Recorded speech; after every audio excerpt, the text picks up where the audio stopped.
बहुत समय पहले की बात है। सुरई शहर में 4 ब्राह्मण रहते थे।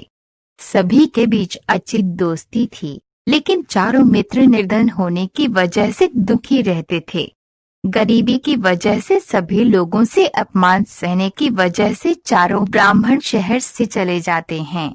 सभी दोस्त आपस में बात करने लगे कि पैसे न होने की वजह से उनके अपनों ने उन्हें छोड़ दिया, घर में ही बेगाने हो जाते हैं। इस बात पर चर्चा करते हुए उन सब ने दूसरे राज्य जाने और वहां भी बात न बनने पर विदेश जाने का फैसला लिया। ये निर्णय लेने के बाद सभी यात्रा पर निकल पड़े। चलते चलते उन्हें बहुत प्यास लगने लगी, तो वो पास ही क्षिप्रा नदी में जाकर पानी पीने लगे। पानी पीने के बाद सभी नदी में नहाए और आगे की ओर निकल पड़े। कुछ दूर चलने पर उन्हें एक जटाधारी योगी दिखा। ब्राह्मणों को यूं यात्रा करते हुए देखकर योगी ने उन्हें अपने आश्रम आकर थोड़ी देर आराम करने और कुछ खाने का न्योता दिया। ब्राह्मण खुश होकर योगी के आश्रम चले गए। वहां उनके आराम करने के बाद योगी ने ब्राह्मणों से उनकी यात्रा का कारण पूछा। ब्राह्मणों ने अपनी पूरी कहानी सुना दी और कहा कि योगी महाराज गरीबों का कोई नहीं होता, इसलिए वो तीनों धन कमाकर बलवान बनना चाहते हैं। उनका निश्चय देखकर योगी प्रारब्धनाथ बहुत खुश हुए। तब ब्राह्मणों ने उनसे धन कमाने का कोई रास्ता दिखाने का आग्रह किया। योगी के पास तप का बल था, जिसका इस्तेमाल करके उसने एक दिव्य दीपक उत्पन्न किया। भैरवनाथ ने उन ब्राह्मणों को हाथ में दीपक लेकर हिमालय पर्वत की ओर बढ़ने को कहा। योगी ने बताया, हिमालय की तरफ जाते समय यह दीपक जिस जगह गिरेगा, तुम वहां खुदाई करना, वहां तुम्हें बहुत धन मिलेगा। खुदाई के बाद जो भी मिले उसे लेकर घर लौट जाना। हाथ में दीपक लेकर सभी ब्राह्मण योगी के कहे अनुसार हिमालय की ओर निकल पड़े। बहुत दूर निकलने के बाद एक जगह दीपक गिर गया। वहां ब्राह्मणों ने खुदाई शुरू की। खोदते खोदते उन्हें उस जमीन में तांबे की खान मिली। तांबे की खान देखकर ब्राह्मण बहुत खुश हुए। तभी एक ब्राह्मण ने कहा, हमारी गरीबी मिटाने के लिए ये तांबे की खान काफी नहीं है। अगर यहाँ तांबा है तो आगे और बहुत कीमती खजाना होगा। उस ब्राह्मण की बात सुनकर उसके साथ 2 ब्राह्मण आगे बढ़ गए और एक ब्राह्मण उस खान से तांबा लेकर अपने घर लौट गया। आगे चलते चलते फिर एक जगह दीपक गिर गया। वहां खुदाई करने पर चांदी की खान मिली। ये खान देखकर तीनों ब्राह्मण खुश हुए।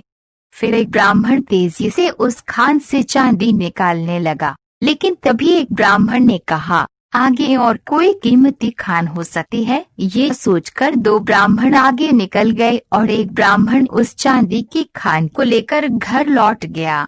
फिर आगे चलते चलते एक जगह दीपक गिरा जहां सोने की खान थी। सोने की खान देखने के बाद भी एक ब्राह्मण के मन का लोभ खत्म नहीं हुआ। उसने दूसरे ब्राह्मण से आगे की ओर चलने को कहा, लेकिन उसने मना कर दिया। गुस्से में लोभी ब्राह्मण ने कहा, पहले तांबे की खान मिली, फिर चांदी की और अब सोने की। सोचो आगे और कितना कीमती खजाना होगा। उस लोभी ब्राह्मण की बात को अनसुना करते हुए उस ब्राह्मण ने सोने की खान को निकाला और कहा, तुम्हें आगे जाना है तो जाओ, लेकिन मेरे लिए ये काफी है। इतना कहकर वो सोना लेकर घर चला गया। तभी वो लोभी ब्राह्मण दीपक हाथ में लेकर आगे चलने लगा। आगे का रास्ता बहुत कांटों भरा था।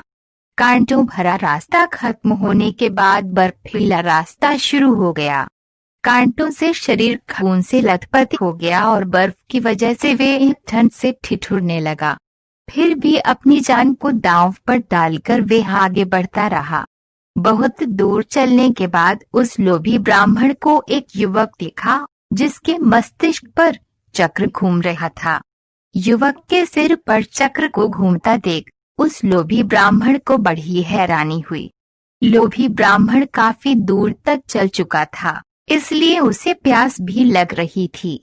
उसने चक्र वाले व्यक्ति से पूछा, तुम्हारे सिर पर ये चक्र कैसा और क्यों घूम रहा है? और यहाँ पीने के लिए पानी कहाँ मिलेगा? इतना पूछते ही उस व्यक्ति के सिर से चक्र निकल गया और लोभी ब्राह्मण के मस्तिष्क पर चक्र लग गया। हैरानी और दर्द से तड़पते हुए ब्राह्मण ने उससे पूछा, ये चक्र मेरे सिर पर क्यों लगा? अजनबी युवक ने बताया, सालों पहले मैं भी धन के लालच में यहाँ तक पहुँचा था। उस समय किसी और के मस्तिष्क पर ये चक्र घूम रहा था। तुम्हारी तरह ही मैंने भी उनसे सब सवाल किया तो मेरे सिर पर ये चक्र लग गया। तब उस ब्राह्मण ने पूछा कि अब मुझे कब इससे मुक्ति मिलेगी? इस पर युवक ने कहा, जब तुम्हारी तरह कोई धन के लालच में यहाँ तक पहुँचेगा और चक्र को लेकर सवाल करेगा, तब ये चक्र तुम्हारे सिर से निकलकर उसके मस्तिष्क पर लग जाएगा। फिर ब्राह्मण ने कहा कि ऐसा होने में कितना समय लग सकता है? इस सवाल का जवाब देते हुए युवक ने कहा, मैं राजा राम के काल से यहाँ हूँ, लेकिन मुझे पता नहीं कि अभी कौन सा युग चल रहा है। तुम इसी से अंदाजा लगा सकते हो कि कितना समय लग सकता है। इतना बताकर वो युवक वहाँ से चला गया और ब्राह्मण मन ही मन बहुत दुख हुआ और चक्र के घूमने से हो रहे दर्द से उसके आंसू निकलने लगे।